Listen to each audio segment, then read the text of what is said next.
Hello दोस्तों, सभी को जय श्री श्याम। कैसे हो आप सब? आशा करती हूँ आप सब ठीक होंगे, अच्छे होंगे। तो स्वागत है आपका आपके अपने चैनल धमाकेदार कहानी में। तो आज की कहानी का टाइटल है एक बदनसीब लड़की। तो कहानी शुरू करते हैं। यह दर्द भरी कहानी एक लड़की की है कि या फिर यूं कहूँ तो भी गलत ना होगा कि यह कहानी है एक बदनसीब लड़की की। वैसे इस दुनिया में लड़की होना ही जीवन को काफी कठिन बना देता है। जब आप दिखने में अच्छे ना हो, पढ़ाई लिखाई में भी अच्छे ना हो, तब सोचिए कठिनाई का लेवल क्या होता होगा। संध्या बचपन से ही पढ़ाई लिखाई में कमजोर थी। रंग उसका सांवला था, नाक नक्शा भी बाकी लड़कियों की तुलना में इतना खास न था। ऊपर से भगवान ने दांतों की बनावट भी टेढ़ी मेढ़ी दी थी। जब संध्या छोटी थी तो बचपन में स्कूल के बच्चे चिढ़ाते, बड़ी हुई तो गली मोहल्ले के लोग उसे देखकर मुंह फेर लिया करते। कोई भी उसका दोस्त बनने के लिए तैयार न था।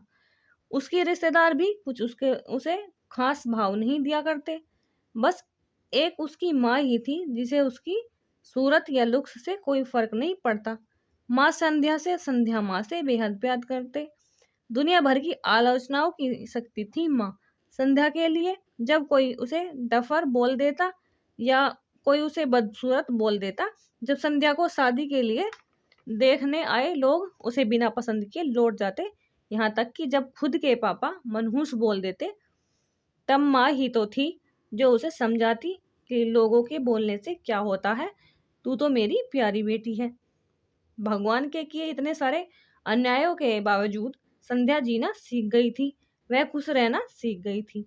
जो भी गिने चुने लोग उससे बातें करते, उन्हें चुटकुले सुनाकर हंसाया करती और खुद भी ठहाके लगाकर हंसा करती। इसके अलावा एक और बड़ी खूबी थी संध्या की, उसे खाना बनाने में बहुत मजा आता था। ना सिर्फ खाना बनाने में मजा आता था, उसका बनाया खाना खाकर लोगों को जो स्वाद आता था वह उनको तृप्त कर जाता था।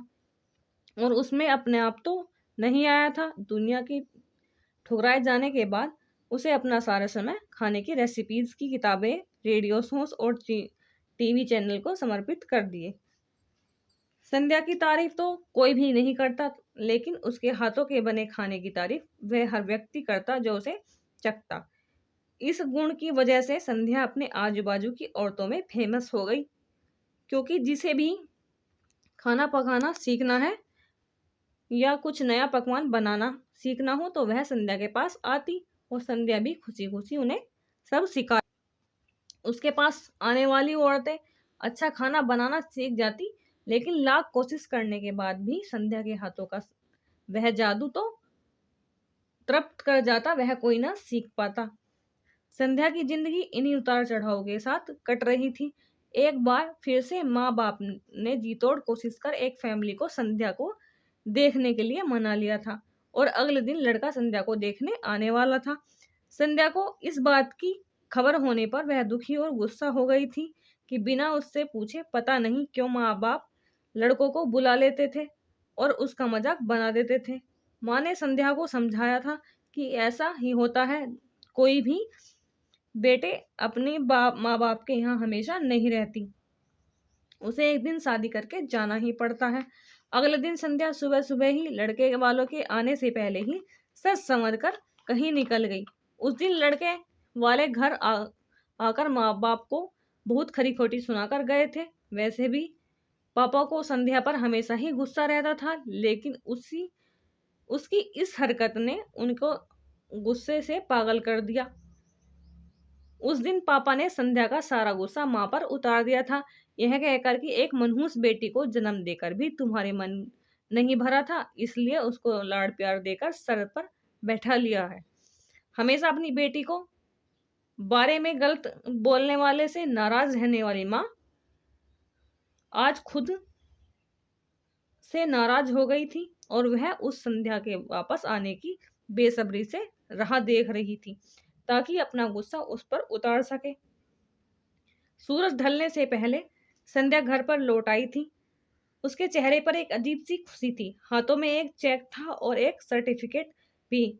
संध्या माँ से कुछ कहना चाहती थी, लेकिन इससे पहले ही कि संध्या अपने मुंह से एक भी शब्द कह पाती, माँ ने खरी खोटी सुनाना शुरू कर दिया। गुस्से में माँ बोलते बोलते इतना कुछ बोल गई कि संध्या ने कभी सपने में नहीं सोचा था। माँ ने कहा, बाकी सभी लोग सही सही थे, तुम सच में मनहूस हो। तुम्हारी वजह से हर कोई परेशान है। अच्छा होता तुम पैदा होते ही मर जाती, यह दिन देखना नहीं पड़ता। गुस्से में बड़बड़ाती और सब्जियां काट रही माँ ने एक बार संध्या की तरफ नहीं देखा था। संध्या माँ की बातें किसी पत्थर की मूरत की तरह सुन रही थी। पत्थर की ऐसी मूरत जिसके शरीर में तो जान ना हो, लेकिन आंखों से आंसू की धारा बह रही थी। संध्या ने माँ से पूछा, माँ क्या सच में तुम भी यही चाहती हो कि मैं मर जाऊं? क्या इतनी बुरी हूं मैं माँ? अभी भी गुस्सा सर पर सवार होने की वजह से माँ ने कह दिया। बिना एक पल भी सोचे संध्या ने सीधा अपने कमरे में जाकर कमरा बंद अंदर से बंद कर लिया।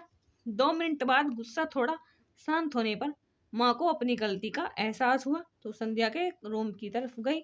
उन्हें पता चला कि संध्या ने को अंदर से बंद कर लिया है। गुस्से में कुछ कर ना ले इसलिए माँ ने तुरंत पापा को इस बात की खबर दी। दोनों ने काफी दरवाजा खोलने की कोशिश की, लेकिन नाकामयाब रहे तो दरवाजा तोड़ दिया। अपने स्कार्फ से फांसी का फंदा तैयार कर संध्या पंखे से लटक रही थी। ज्यादा वक्त नहीं हुआ था, वह सिर्फ बेहोश हुई थी। माँ पापा ने तुरंत उसे पंखे से अलग किया और बेड पर लेटाया। पापा ने तुरंत डॉक्टर को फोन किया। तब माँ का ध्यान बेहोश पड़ी संध्या के हाथ में पकड़ी एक चिट्ठी और पास ही पड़े 5 लाख के चेक और 5 स्टार होटल की शेफ की नौकरी के कंफर्मेशन लेटर पर पड़ी, जो संध्या अपने साथ लाई थी। माँ और पापा ने वह चिट्ठी खोलकर पढ़ी जो उसमें अभी अभी लिखी थी। इस प्रकार थी,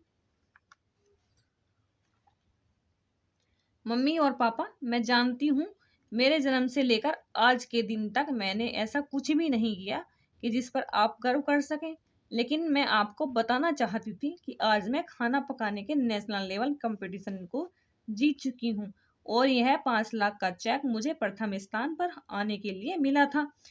जजिस को मेरा खाना इतना पसंद आया था कि उन्होंने मुझे एक बहुत बड़े होटल में बतौर मास्टर शेफ की नौकरी के लिए कंफर्मेशन लेटर ही दिया था।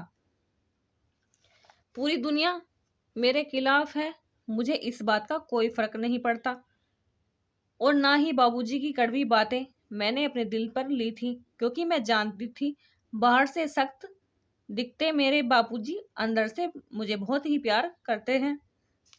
प्यार ना करते होते तो बिना मांगे मुझे कपड़े, मिठाइयाँ, पटाखे ये सब ना ला कर देते। माँ के प्यार को कोई क्या कर सकता है? मेरी माँ मेरे लिए सारी दुनिया है। जब माँ मेरे साथ होती तो मुझे किसी बात की परवाह ना होती थी। मेरी माँ मेरी थी इसलिए मुझे किसी और की जरूरत ही ना थी। मेरी माँ मेरे साथ नहीं है तो मेरी दुनिया मेरे साथ नहीं है, इसलिए मैं आज इस दुनिया को छोड़कर जा रही हूँ। चिट्ठी पढ़ते पढ़ते माँ और पापा सर के से पांव तक पछतावे में डूब गए और बेहोश पड़ी संध्या के सर पर हाथ फेरते हुए फूट फूट कर रो रहे थे। तो दोस्तों, आपको ये कहानी कैसी लगी कमेंट करके बताइए। चैनल को सब्सक्राइब करें, वीडियो को लाइक करें। मिलते हैं ऐसी एक और वीडियो के साथ, तब तक के लिए जय श्री राम।